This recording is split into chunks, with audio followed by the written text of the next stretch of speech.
कुछ लोग तो कहते जथा शक्ति तथा भक्ति, और ये कह करके अपनी शक्ति को अपने अनुसार रखते हैं। उनकी जितनी शक्ति है उतना इस्तेमाल करते नहीं है। आप किसी से पूछिए आप कितना माला जप करते हैं, तो हम एक माला कर लेते हैं, नहीं बढ़ाना चाहिए। तो जथा शक्ति तथा भक्ति, और काम करने की आपकी बहुत विशाल शक्ति है और नाम जब बढ़ाने की शक्ति खत्म हो गई।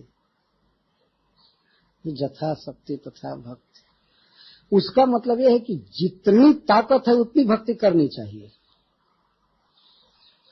मनुष्य शरीर में भगवान ने बहुत शक्ति दिया है वास्तव में। क्या 16 माला जप करने की भी शक्ति हमें नहीं है? अब हम क्या भगवान को प्राप्त करेंगे? उपनिषद में कहा गया है नायमात्मा बलहीन न लभ्य। जो बलहीन है, शक्तिहीन है, वो भगवान को नहीं पा सकता है। अथवा इसका अर्थ है जो बलराम जी से हीन है वो कृष्ण को नहीं पा सकता है।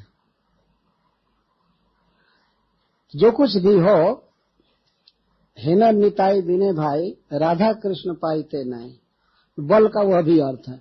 लेकिन बल का एक यह भी अर्थ है कि जब हमारे वाणी में, शरीर में, मन में 16 माला भी करने की ताकत नहीं है, तो क्या हम आशा करेंगे भगवान को पाने का? इस तरह से अपने भीतर बल रखना चाहिए।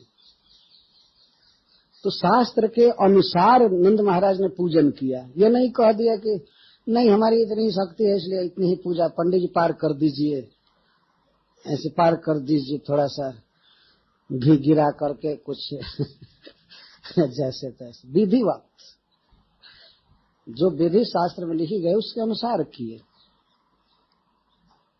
ध्यान रखना चाहिए। भगवान ने गीता में कहा है ये शास्त्र विधि मुत्सृज्य वर्तते काम कारतः, यह शास्त्र विधि मुत्सृज्य वर्तते काम कारतः, न स को छोड़ करके मनमाना आचरण करता है वह कभी सिद्धि नहीं पाएगा, न सुख पाएगा, न परम गति पाएगा।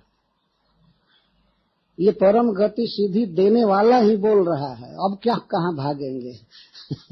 जो शास्त्र बनाया है, जो कर्म फल देता है, वही कह रहा है कुछ नहीं मिलेगा।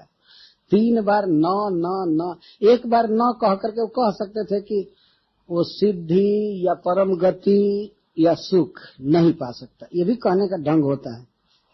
लेकिन तीनों बार भगवान न लगा रहे हैं कि कदाचित नहीं पा सकता है शास्त्र विधि छोड़ करके। क्यों?